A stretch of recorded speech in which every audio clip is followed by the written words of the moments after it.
Assalamualaikum warahmatullahi wabarakatuh. Anak-anak, kembali kita berjumpa lagi. Mudah-mudahan tetap sehat walafiat. Kita kembali membahas tentang materi PPKN dalam tema yang kelima sub 1, yaitu tentang keberagaman wirausaha. Kalau kemarin kita sudah membahas tentang keberagaman ekonomi, sosial, dan budaya. Baiklah anak-anak, sebelum saya teruskan, barangkali di antara kalian ada yang bertanya, apa sih arti keberagaman wirausaha itu? Baiklah, artinya adalah keberagaman atau beraneka macam atau macam-macam, bisa usaha-usaha yang dijalankan, yang dilakukan oleh masyarakat dalam rangka untuk mencari nafkah. Itu ada arti daripada keberagaman wirausaha. Adapun contohnya anak-anak, ya macam-macam. Satu, saya contohkan, seperti ada orang yang mempunyai usaha budidaya lele, atau mungkin punya usaha toko sembako 9 bahan pokok, atau mungkin ada orang punya usaha membuka warung nasi atau restoran atau yang lainnya, dan juga mungkin usaha rental atau penyewaan dan lain-lain. Nah, itu ada sebagian daripada contoh-contoh daripada wirausaha. Anak-anak, memang setiap orang melakukan kegiatan ekonominya itu untuk memenuhi kebutuhan hidupnya. Artinya orang itu bekerja dalam bentuk apapun pekerjaannya, itu adalah untuk memenuhi kebutuhan hidupnya. Kadang-kadang ada yang bekerja dengan orang lain, ya, kayak seseorang yang jadi buruh di pabrik itu ikut orang lain, atau juga ada yang membuka usaha sendiri.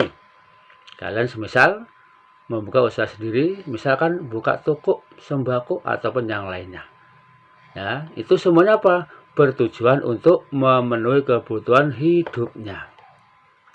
Anak-anak, kemudian dalam berwirausaha ada sikap-sikap yang harus dilakukan.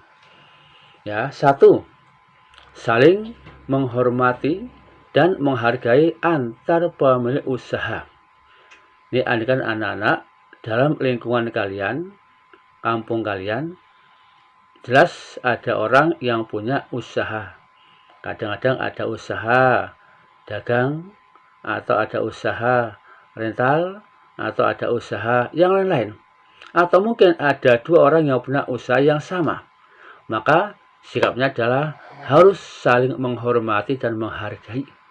Boleh bersaing, tapi bersaing dengan cara yang sehat.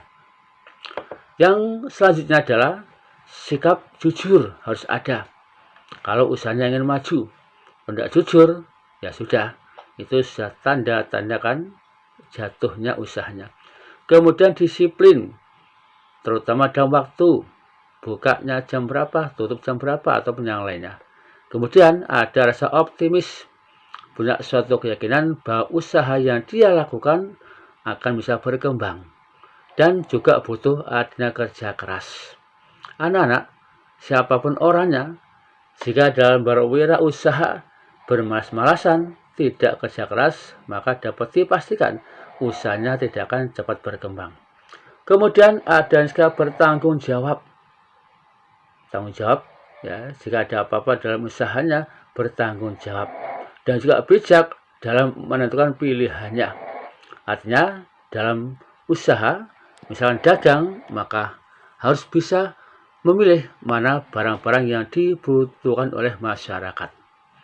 Anak-anak sekalian, kemudian di dalam berwirausaha jelas banyak sekali manfaatnya, baik untuk pribadi ataupun untuk orang lain.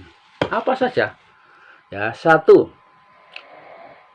manfaatnya adalah mengurangi pengangguran dengan menciptakan lapangan pekerjaan. Kalian anak-anak kalau punya usaha, kemudian kalian buka lapangan kerja untuk orang lain, otomatis akan ada pengurangan pengangguran, sehingga orang asalnya tidak bekerja bisa bekerja, berkarya.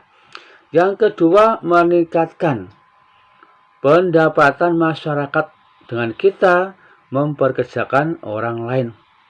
Otomatis anak-anak, kalau kita membuka lapangan kerja untuk orang lain, maka orang tersebut akan meningkat pendapatannya. Yang asalnya mungkin tidak punya pendapatan karena tidak bekerja, saat sudah bekerja maka akan punya pendapatan. Kemudian juga bisa yaitu meningkatkan kemandirian. Ya, orang yang punya usaha akan meningkat sifat mandirinya. Artinya apa? Tidak tergantung lagi pada orang lain. Dan juga bisa meningkatkan pendapatan nasional, terutama kalau sudah bisa ekspor ke luar negeri. Kemudian yang keempat adalah meningkatkan produktivitas nasional. Dan negara akan meningkat produktivitasnya ketika orang-orang atau warganya punya usaha yang bermacam-macam. Itulah anak-anak diantara manfaat berbeda usaha. Baik, itu dulu yang bisa saya sampaikan untuk sub 1. Insya Allah kita ketemu lagi pada sub 2 yang akan datang. Terima kasih atas perhatiannya. Saya ucapkan Assalamualaikum warahmatullahi wabarakatuh.